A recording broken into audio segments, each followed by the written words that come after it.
Alhamdulillahi Rabbil Alameen. Wa sallallahu wa sallam wa baraka nabina Muhammadin wa ala alihi wa sahbihi ajma'in. So welcome, Jazakumullah khairan for coming. And tonight we'll continue our commentary on Kitab at-Tawheed al-Imam al-Mujaddid al-Muslih Muhammad ibn Abdul Wahhab. And we have reached chapter number 49. And that is the chapter which the Imam entitled, rahimahullah ta'ala, باب ما جاء في قول الله تعالى ولئن أذقناه رحمة منا من بعد ضراء مسته ليقولن هذا لي. So basically the meaning of that is the Imam, he said, the chapter, what is said regarding the statement of Allah, and surely if we allow man to taste mercy from us, meaning if we favor a person in some way, after he or she has suffered some adversity, he, the person favored, is sure to say, this is mine, and due to my merit and my stubborn effort. And so basically, the title of the chapter is a passage from the Quran drawn from Surah Fussilat, which is the 41st chapter of the Quran, verse number 50. So he says, هَذَا لِي. This is the shahid, if you will. This is the most pertinent part of the ayah. And Mujahid, he comments on that shahid, telling us what the meaning is, or saying essentially the meaning is that the person is saying, هَذَا بِعَمَلِي وَأَنَا مَحْقُوقٌ بِهِ. He says, this is something I have earned and I deserve it. I've earned this and I've deserved it. So basically, if Allah subhanahu wa ta'ala favors a person with anything, a person could be favored with wealth. He'll say, this is mine, I've earned it, I deserve it. Person could be favored with intelligence. This is mine, I've earned it, I deserve it. Person could be favored with good looks. He says, this is mine, I've earned it, I've deserved it. Whereas all of those favors and any other favors have come from who? Allah. طيب. So then the Imam, after he cites this verse and he cites the tafsir of Mujahid, he brings another verse. And that's because the Quran is best explained and expanded upon, its meanings are best expanded upon by the Quran itself. No one understands the meaning of the ayat better than Allah. No one knows how best they're to be interpreted than Allah. And so oftentimes the best tafsir of the Quran is the Quran itself. So the Imam brings another verse which clarifies the meaning of the first verse. And that verse comes to us from Surah Al-Qasas, the 28th chapter, verse 78. And in that verse, Allah subhanahu wa ta'ala says, قَالَ إِنَّمَا أُوتِيتُهُ عَلَى عِلْمٍ عِنْدِي. And he's quoting, Allah subhanahu wa ta'ala is quoting Qarun. So Qarun, he lived in the time of Moses. And he was a proud man and a very, very wealthy man. Probably one of the wealthiest men who have ever lived. And Allah subhanahu wa ta'ala talks about how wealthy he was. And he resisted, because of his arrogance and because of his haughtiness. Not only did he resist acknowledging that the wealth he had amassed was a favor from Allah, he also refused to do what? He refused to pay a zakat, to give the due amount required for him to pay from all this wealth that he had. And so Allah subhanahu wa ta'ala quotes Qarun saying, I have only been granted all of this wealth and property because of some specific knowledge that I possess. And this time the Imam, he quotes Qatada, another great mufassir of the Quran, who expands upon the meaning and clarifies what is intended, saying, على علم عندي بوجوه المكاسب. I was given all of this wealth, and I mean he had amassed to the point that Allah describes in the Quran saying that the keys to his storage, the place where he stored the wealth, had to be carried by what? By a number of men, because the storage place for the wealth was so huge, the key for the door was so huge that a number of people had to carry it. That's how rich he was. So he says, I was given all of this because of the extraordinary knowledge that I possess of profiteering. I have so much knowledge and so much specialized skill as it relates to making money. That's why I've been given all of this, because I'm special.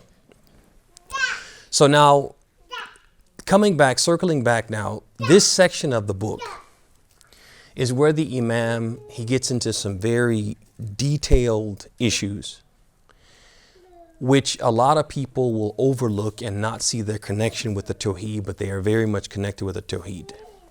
And this particular section of chapters is where the Imam is addressing al-adab ma'allah. We talked about that before. He's addressing al-adab ma'allah, the etiquette, the manners, the level of respect that we as servants of Allah must maintain towards Allah.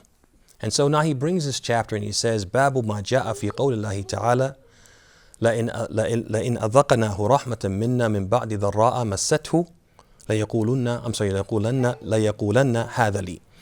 The person will say, if he's given mercy from Allah, he will say, this is from me. And he'll say this after he's tasted adversity, after he knows what it's down and what it's like to be what? Down. Then Allah subhanahu wa ta'ala makes it such that he comes up, so to speak. And rather than give credit to Allah, he does what? He gives credit to himself. And that's what, if you notice the two verses, that's what they have in common. That in both cases, the person, rather than give credit to Allah, gives credit to himself. And so what the Imam is teaching us in this chapter, as we're going to see, is that this is something which is incompatible with the Tawheed. This is something which undermines not just the faith of the believer, but his monotheism, his Tawheed. He can't be a muwahhid if he doesn't acknowledge the fact that the favors of Allah that have come to him have come to him from Allah. And so the reason why this is the case is because one of the qualities of the believers in general and the muwahhid in specific is that he doesn't, rather than attribute the favors of Allah to himself or herself, when they get these favors from Allah, they don't credit their own stubborn effort. They don't credit their own stubborn effort. I got this because what? Because I worked for this. You're handsome because you work for it. You're intelligent because you work for it. You know how some people are just naturally good at math. They're not good at math because they were bad at math and they worked their tail off. They're good at math because what? They were just naturally predisposed to be good at math. So some people, when a good thing comes to them, they attribute that good favor from Allah to their own stubborn effort, or to their own intelligence, or their instincts. I have a sixth sense. I have a sixth sense that nobody else has, and because of that, I'm able to what? I'm able to navigate and always come out on top, come out of situations smelling like a rose. It's just what? My instincts. Again, crediting themselves instead of crediting Allah. Or even worse, a person says, this good thing happened to me, or I was spared this bad thing because of a special status I have with God, a special status I have with Allah. I'm special. I'm special. I'm one of Allah's special servants. There's something special about me. So some people, they do this. Instead of crediting Allah, Jalla Jalaluhu wa Aduma Sultanu, and acknowledging that the favor, whatever the favor is, it wouldn't have reached them except for Allah's grace and mercy. Allah's grace and mercy. It's not like you're owed something, but rather Allah, out of His kindness, decided to favor you with X, Y, or Z. So this is what the Imam is teaching us, that basically denying Allah's favor or denying that some blessing we've received is from Allah is incompatible with the Tawheed. A person can't be muwahhid if they deny Allah's favors, or if they deny Allah's role in the favors that came to them, and give the priority that ultimately, as intelligent as I am, as smart as I think I am, as much stubborn effort as I think I put into it, at the end of the day, this wouldn't have happened except that Allah favored me. Because there's lots of people just as intelligent or even more intelligent, or who strive even harder, and they haven't been favored with X, Y, or Z as I have been favored. And so what he's also teaching us, rahimahullah ta'ala, is that the believer, he has certain qualities as it relates to the favors of Allah. And that's what makes him a believer and a true muwahhid. So the first one of those is that he acknowledges, ya'tarif, he acknowledges Allah's favors, whether those favors are obvious or inconspicuous. There are certain things that it's clear it's a favor from Allah. And there are some things that what? It's less clear that they're from Allah, but all the favors are from who? From Allah. All the favors are from Allah. So yeah, the first thing, ya'tarif, he acknowledges. The second thing, yuthni. He praises and thanks Allah for these ni'am, for these bounties, for these favors. He says, if somebody said to him, for example, oh man, this is a nice car. He could say, well, I worked really hard last year and I'm treating myself with this car. So this car is from my stubborn effort. He could say that. Or he could say, Alhamdulillah. This is from Allah. This is a fadl, a virtue from Allah, a favor from Allah. Right? He has a choice to make. So the true believer praises and thanks Allah for these favors and attributes them to who? Which is the third one. He attributes them to Allah. This is from Allah's grace and kindness. Allah doesn't owe anyone anything. He doesn't say, well, I earned this. Right? I was really good last year. I worshiped Allah. You should have seen me in Ramadan. And so now Allah owes this to me. No, he doesn't take that approach. Allah doesn't owe me anything. Rather, I'm indebted to Allah. He also uses those favors to aid him in Allah's worship and obedience. So he'll take that favor. Let's say, for example, Allah gave him lots of wealth, more than what he needs, more than what his kids need, more than what his kids need. So now how's he going to use that wealth to draw closer to Allah, to worship Allah, to obey Allah using that wealth, or employ it to obey Allah? He's going to do what? Right, he's going to spend it in the ways that Allah likes wealth to be spent. And then last but not least, the believer does not consider himself entitled to those favors.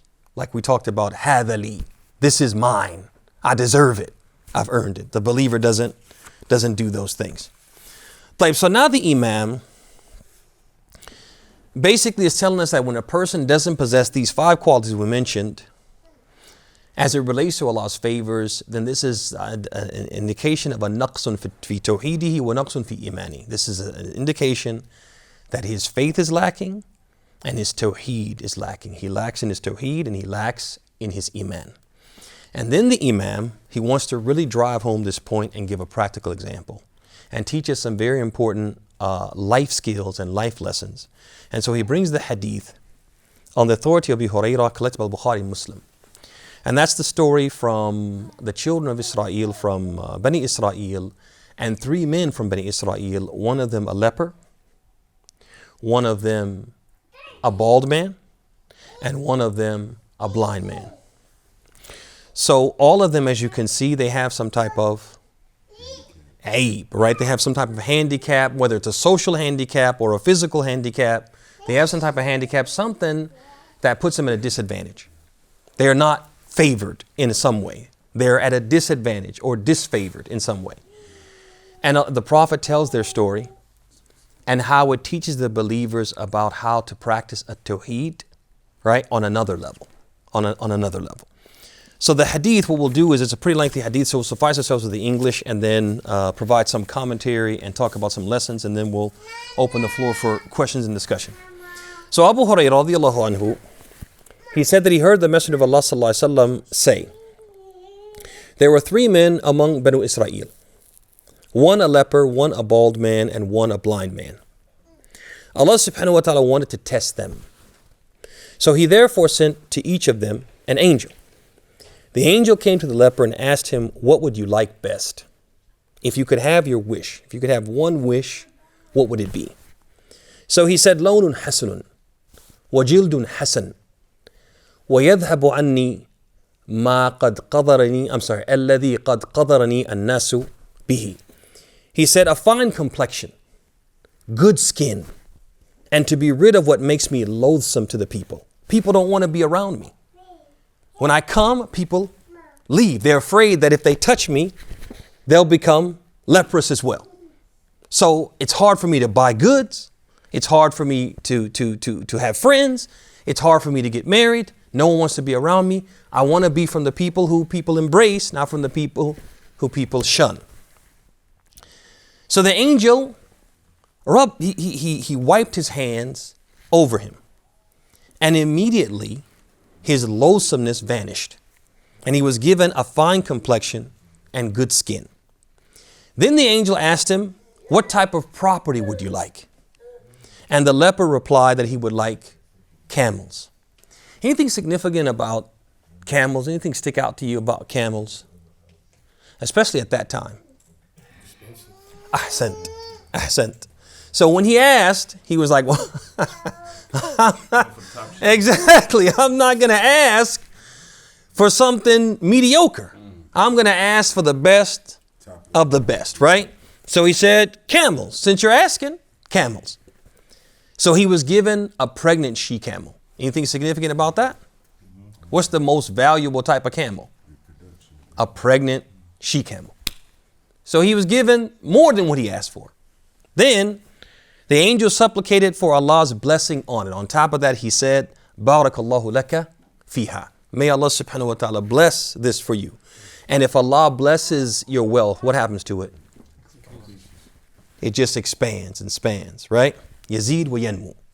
So the angel then went to the bald man and asked him what he would like best. And he replied, Sha'run Hasan wa yadhhabu anni ma qad, alladhi qad qadarani an-nasu bihi. He said, I want great hair. Anything significant about that? Sha'run Hasan. The best hair. Yeah, great hair. Yeah. Right? Yeah, right? Yeah, I don't want just any kind of hair. So just something on my head. He said, Sha'run Hasan. I want great hair. I want people, when I take, my turban off, I want people to say, man, he's got great hair. Right? I want people to comment on my hair, he said. Sha'run Hasan. And I want to be rid of what makes me loathsome to the people. Yeah, because if a person was bald at that time, they thought again, because of their ignorance, maybe this is a disease. If you touch the person, you'll be bald.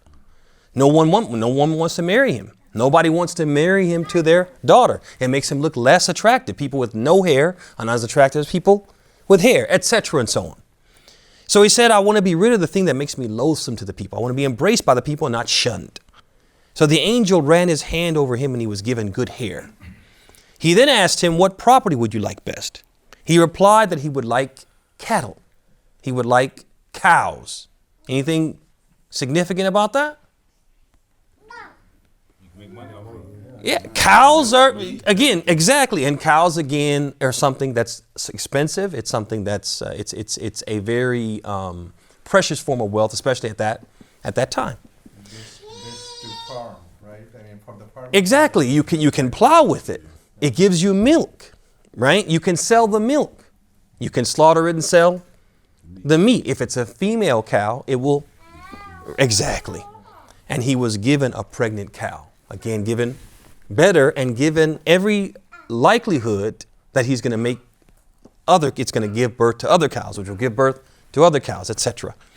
And then the angel on top of that, قَالَ بَارَكَ اللَّهُ لَكَ فِيهَا. He made dua for him that Allah would bless it. So his wealth would yazid wa yanmu. So then the angel, he went to the last of the men, the blind man, he asked him what he would like best.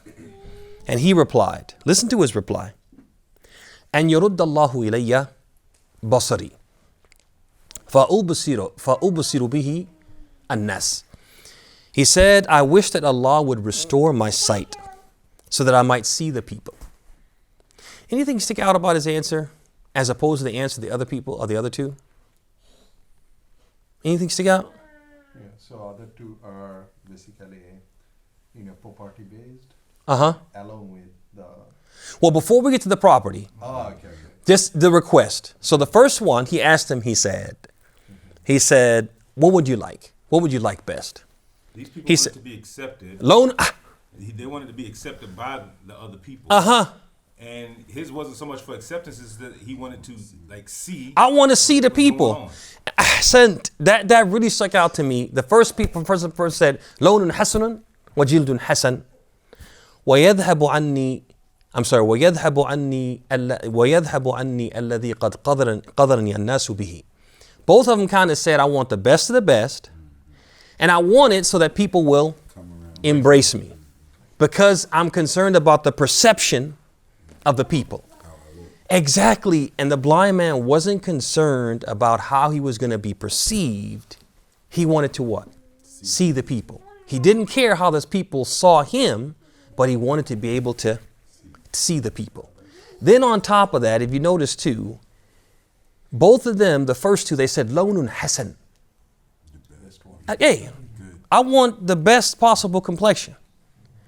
And I want the best possible skin. Wajildun Hasan. And the second one said, Sha'run Hasan. I don't want just hair. I want great hair. But he said, I want to see. I don't have to have perfect sight. I just want to be able to what? To see. And notice too, he said, and yaruddallahu ilayya basari. That Allah would do what? The other ones didn't mention Allah. They didn't mention Allah. They didn't mention Allah. Yeah, Lawnun Hasan. Lawnun Hasan, Jildun Hasan. However it comes.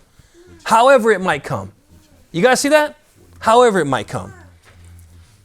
But the second one said, I want Allah to return it to me. Or the third one, the blind one. Tayyib.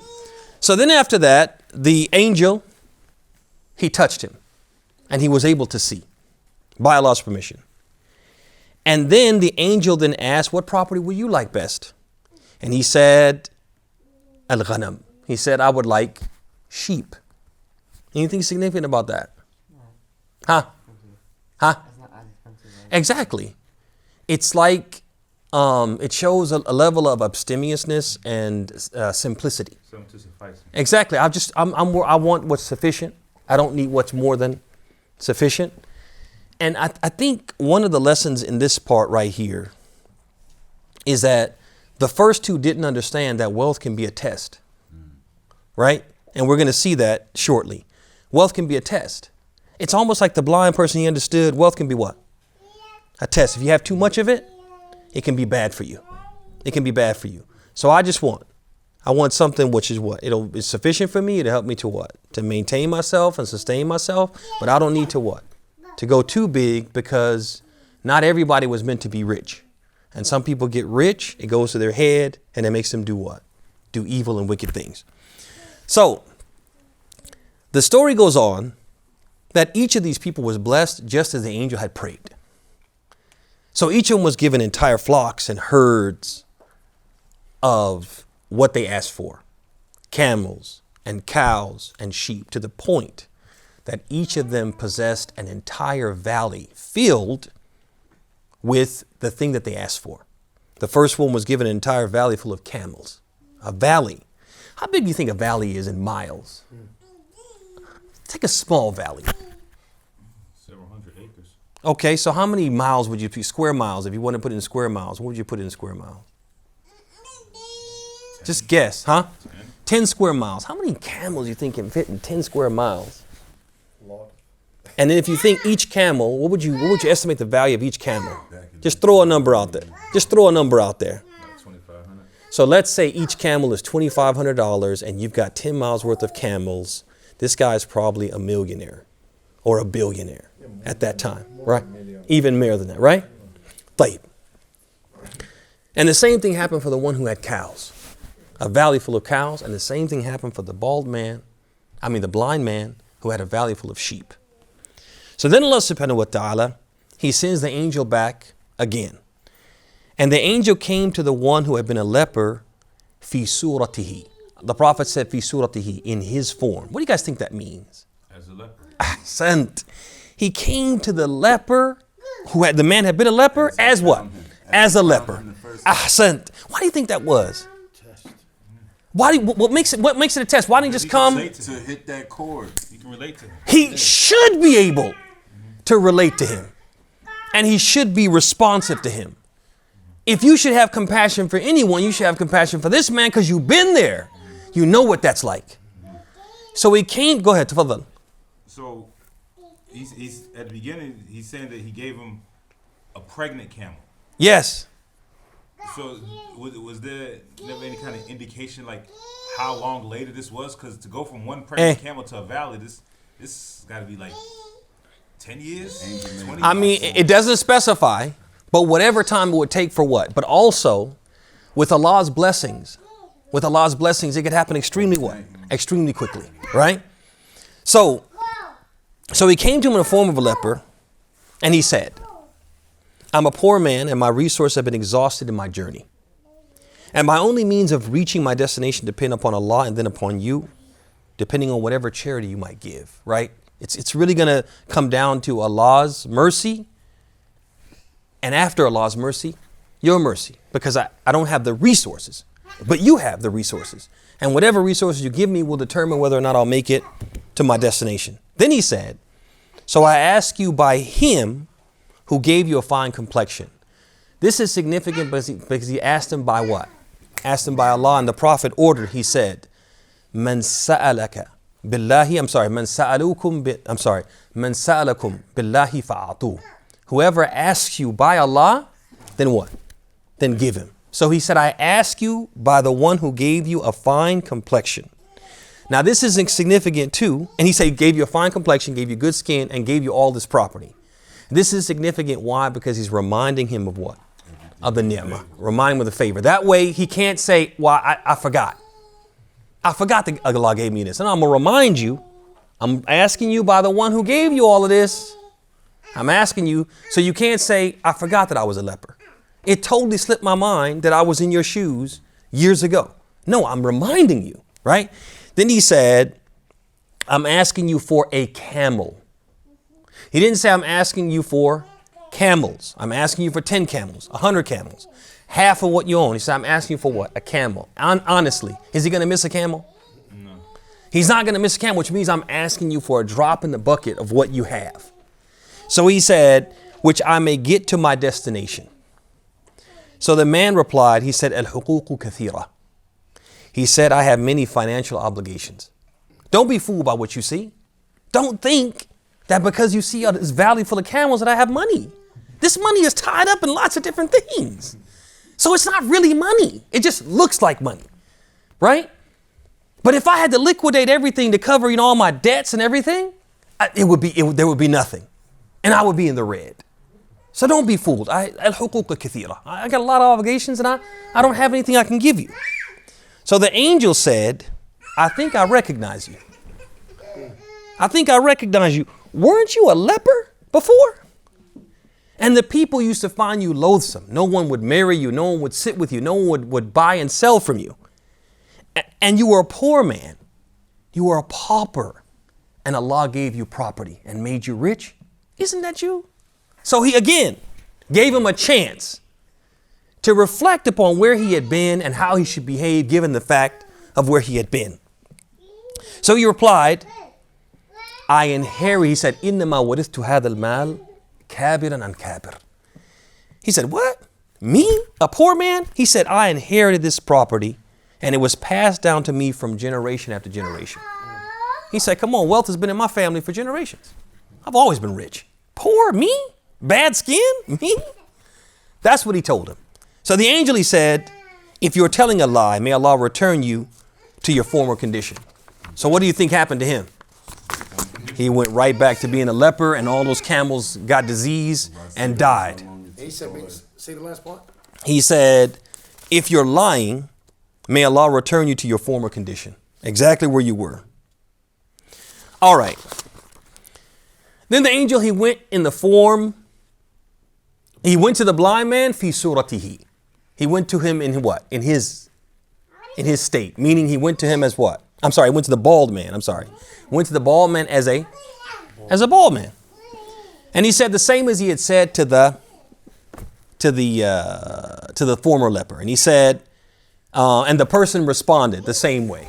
Al-huququ kathira. Don't think because you see this valley full of cows that I'm rich. I'm not rich. I don't have money. I can't help you. I wish I could. And so he said the same thing to him. Weren't you bald? And Allah gave you great hair? And weren't you poor and Allah made you rich? And he said the same thing. إِنَّمَا وَرِثْتُ هَذَا الْمَالِ كَابِرًا عَنْ كَابِرٍ. He said, come on. Wealth has been in my family for generations. What are you talking about? She said, okay. If you are telling a lie, may Allah return you to your former condition. So what do you think happened? He woke up one morning, looked in the mirror, and all that hair was gone, right? But then the angel went to the blind man and he said, I'm a poor traveler and my resources have been exhausted in my journey. My only means of reaching my destination depend upon Allah and then upon you, whatever charity you might give. So I ask you by him who restored your eyesight for a sheep by which I may get to the end of my journey. And the blind man, or the formerly blind man, he said, yes, I was blind and Allah restored my eyesight. You're right about me. And I was poor. I was dirt poor and Allah made me rich. So take what you wish and leave what you wish. No, don't just take a sheep. Go to the valley and take whatever you want and leave whatever you want. Meaning if you took the whole valley, I wouldn't have a problem with it. And he said, I swear by Allah that I shall not deny or wrangle with you. I'm not even going to haggle with you. Come on, you don't need 3 sheep. Just take 2. I'm not going to haggle with you over anything that you take for Allah's sake. Meaning it is only right that I give you from what Allah has given me for Allah's sake. So then the angel, he said, Amsik alayka malak. He said, keep your property. This was all simply a trial. All of you and your 2 companions were tried by Allah. Allah is pleased with you and displeased with both of your companions. So there's a few things really quickly in the text. I'll just comment on those and then we'll give a couple lessons and we'll stop. So the first thing is he said at the outset, the Prophet said at the outset, he said there were 3 people from Bani Israel and Allah wanted to test them. Arad Allahu an yabtaliyahum. He said Allah subhanahu wa ta'ala wanted to test them. So what does that teach us? It teaches a few things. One, that Allah subhanahu wa ta'ala tests the believers. This is the sunnah of Allah. And Allah has mentioned this repeatedly in the Quran. For example, he says at the beginning of Surah Al-Ankabut, he says, أَحَسِبَ النَّاسُ أَن يُتْرَكُوا أَن يَقُولُوا آمَنَّا وَهُمْ لَا يُفْتَنُونَ وَلَقَدْ فَتَنَّ الَّذِينَ مِنْ قَبْلِهِمْ فَلَيَعْلَمَنَّ اللَّهُ الَّذِينَ صَدَقُوا وَلَيَعْلَمَنَّ الْكَاذِبِينَ. He says, do the people think they'll be left alone upon saying we believe and they'll not be tested? We have certainly tested those who came before you, meaning don't expect to be excluded from trials because it's the sunnah of Allah, the system of Allah, the way that Allah operates with His creation. He did it for the people before and you're not special. You're not excluded. You're not exempt. You will be tested like they were tested. And there's a wisdom. Allah lets us know He's not testing us for nothing. Not testing us abathan. Just testing us arbitrarily. But no, He's testing us for a reason. He says, فَلَيَعْلَمَنَّ اللَّهُ الَّذِينَ صَدَقُوا. Allah will know or reveal through these tests those who are telling the truth about being believers. And He also will expose those who are telling lies, meaning those who are false in their claim to faith. So now, when Allah subhanahu wa ta'ala tests us, we notice that Allah subhanahu wa ta'ala, He tested these men with both prosperity. Actually, He tested these men with prosperity, just like He tests people with adversity. So Allah can test us in both ways. We shouldn't think, a lot of us think we're only being tested if we're experiencing adversity. No, Allah can test you with what? With with prosperity as well. So in this case, He tested these men with prosperity. When He tests us with prosperity, what is Allah testing us to see? We're gonna do it. If we'll be thankful. If we'll be thankful or we'll be ungrateful. Meaning turn our back on Allah once we get whatever it is that makes us prosperous, right? And if He tests us with adversity, what is Allah testing us to see? Patient. If we'll be patient. Ahsan, if we'll be patient or will we be what? Will we become annoyed and upset with Allah because we didn't get what we want? And this teaches us something else, that you can also be tested with what? With the middle. You can be tested with the middle. Because many of us haven't been given everything we want. We also haven't been denied everything we want. Many of us are somewhere what? In the middle. But what happens is that we look at we look at someone who I guess we would consider in our same class. And that person somehow has what? Has more than what we have. So for example, we go for the same job and we feel like we're the more qualified applicant and they get it. We go into a business venture and they go into a business venture. They're successful or more successful and we're not as successful. And then we start to say, man, why did they get this and I didn't get it? Why did they? And in that way, we're failing the what? The test. So you can be tested with prosperity, you can be tested with adversity, you can be tested with something what? That falls in between. At any case, whatever the circumstances are, when we're given by Allah, we have to given by Allah. When Allah subhanahu wa ta'ala gives us, we have to be thankful and avoid being ungrateful. And part of being ungrateful is, I got this, but why didn't I get this? That's being ungrateful. You got that. Be grateful, because there's many people who don't have that. And so Allah subhanahu wa ta'ala talks about this in the Quran, how He tests with both. He says, وَنَبْلُوكُمْ بِالْخَيْرِ بِالشَّرِّ وَالْخَيْرِ fitna. We test you with good and with bad as a trial. So you can get both. And life can also be like this. Tested with good, tested with bad, tested with good, tested with bad. And sometimes we ourselves bring upon, after the good tests, we bring upon what? The bad tests by not being grateful when things are going good. We talked about how the first two men, they asked for what? The best of the best. And that shows a certain level of covetousness and greed from them, and asking for more than what was sufficient. Whereas the blind man asked for what was sufficient, which shows a certain level of abstemiousness and simplicity on his part. It also shows something about his temperament because of what he asked for. The first man, he asked for camels, whereas the blind man, he asked for sheep.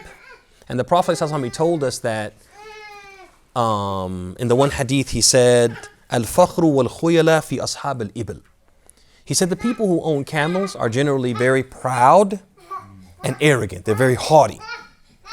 While he said, was-sakinatu wal-waqar fi ashab al-ghanam. He said that composure and solemnity are the characteristics of the owners of sheep. The people who own sheep are usually what? They're calmer, they're cooler, they're more collected, they're more respectful, they're more pious, etc. And so it also tells you something about the blind man that he chose camels. I'm sorry, sheep. He chose sheep. We talked about how the angel came to them, or he asked Allah to bless their wealth. And when wealth is blessed by Allah, it can't do anything but what?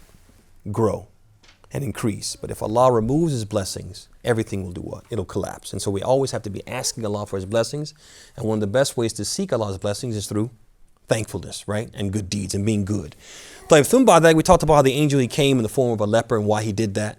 Came in the form of the bald person and why he did that. And we talked about why, because if you've been there, you've been through that, what's expected is that you'll show compassion for the person when you see that. If you can't relate to anybody else, you should be able to relate to them. And this is important, ya ikhwan, wa akhawat. Why? Because in life, some of us, we do forget where we came from. We do forget where we come from, what we've been through. And then we get in situations where people come to us, or they're in need of our compassion and they're in a similar situation. And for whatever reason, we forget. We're unable to be compassionate and have pity. So for example, some of the greatest bullies in the world were what? Were bullied themselves. Were bullied themselves. And I'll give you a perfect example of this that really, really frustrates me, but it just shows you how people can forget. How they can, literally forget. And there's so many things that they themselves are always reminding people of their past for their benefit. But the reminding of the past should make them also realize where they were and how they themselves are guilty of the same thing. And the first example to me is what we see right now in occupied Palestine. That if you look at what the Jews claim happened to them in Nazi Germany, they're doing the same thing. They are doing the exact same thing. In fact, you could argue that they're even more cruel. They're crueler. They're more hard of heart. They're more ruthless than what was done to them in Nazi Germany. What they're doing is more ruthless than that. So when COVID hit, they denied them vaccines. They have been snatching their land, snatching their homes, burning their olive fields, doing these raids where they moved the name Palestine from Google. A'udhu billah. So You'll see Palestine on Google. Allah al-musta'an wa alayhi tukla. And so you guys just see that, and you saw a couple months back, they were hammering them in civilian areas with missile strikes and large artillery, and hitting civilian areas and killing people and leveling buildings, etc. and so on. And nobody did anything or said anything. And this wasn't done to them. This wasn't done to them. I'm not saying bad things and horrible things weren't done to them, but I'm saying at any rate, what they're doing is at least on par to what was done to them. And how can they not have compassion? And they're always telling people, we'll never forget. Always reminding people about the Holocaust. And if you have that memory in your mind, how can you go and turn around and do the same thing? Because people forget. And so we have to be very, very careful, ya ikhwan. A person who was rich can't forget if he was poor. Can't forget what it was like to be poor. A person who is well fed now can't forget what it was like to be hungry if he was hungry before. A person who was bullied can't forget what it was like to be bullied. And a person who was, this happens too in religious communities among people who are the religious people, is that sometimes people become religious after having been very wicked and sinful and away from the deen. And then when they become religious, they become very self-righteous. And so when other people do things that they themselves used to do, okay, out of weakness or out of forgetfulness or ignorance, etc., they become what? Very strict and very judgmental, etc. And again, we can't forget where we come from, and that's one of the lessons in the story. طيب ثم بعد ذلك when the angel asked both the leper and the bald man, asked them if they would give him some charity to get to his destination, they both said al-huquq kathira. They said we have many financial obligations, and they were both lying when they said that.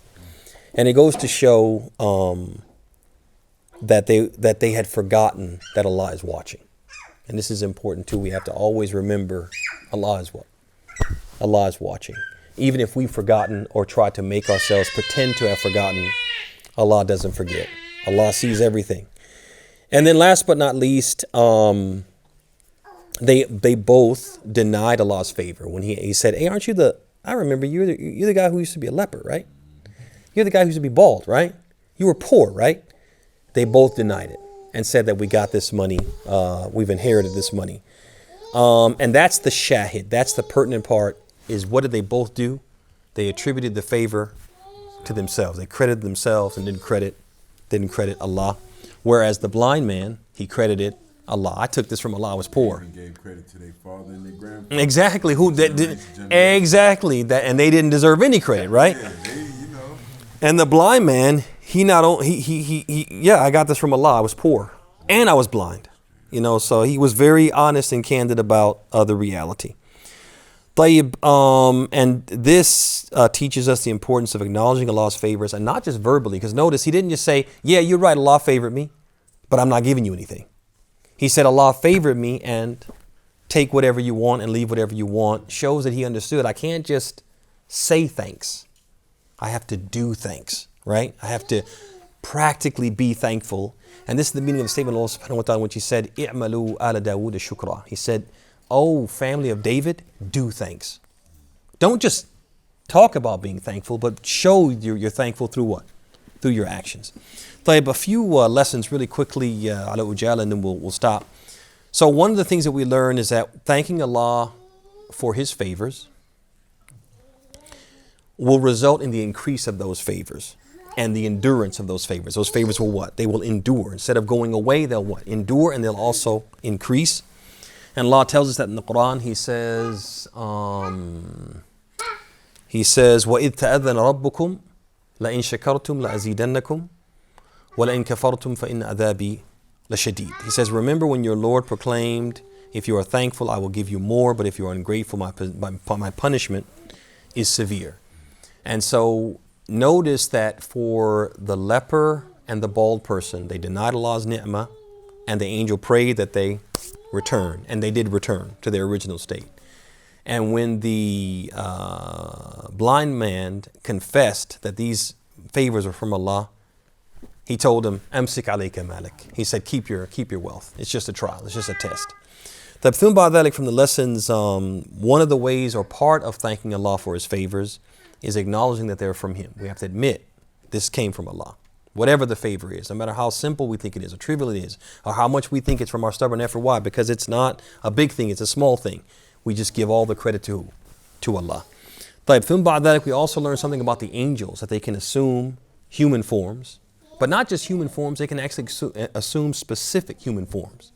They can come to you in what? In your image. Yes, subhanAllah, right? Number 4, we also know from the hadith that Allah subhanahu wa ta'ala is capable of everything. Why? Because is there a cure for leprosy? People say there's a cure for baldness. I don't know if there is or not. Maybe I should try to find out. We'll see. Right? But there is no cure for leprosy. Right? Still. To this day, right? Exactly. And so this shows you Allah is capable of all things because Allah subhanahu wa ta'ala, through the angel, cured the man of leprosy. Exactly. And there's no cure for blindness, right? But Allah subhanahu wa ta'ala cured him of blindness. We also learned, and Habib kind of pointed to this, Allah subhanahu wa ta'ala can bless the smallest amount of wealth and make it a tremendous fortune. Okay? 1 pregnant she-camel, 1 pregnant cow. Didn't say that the sheep was pregnant or not, but it became what?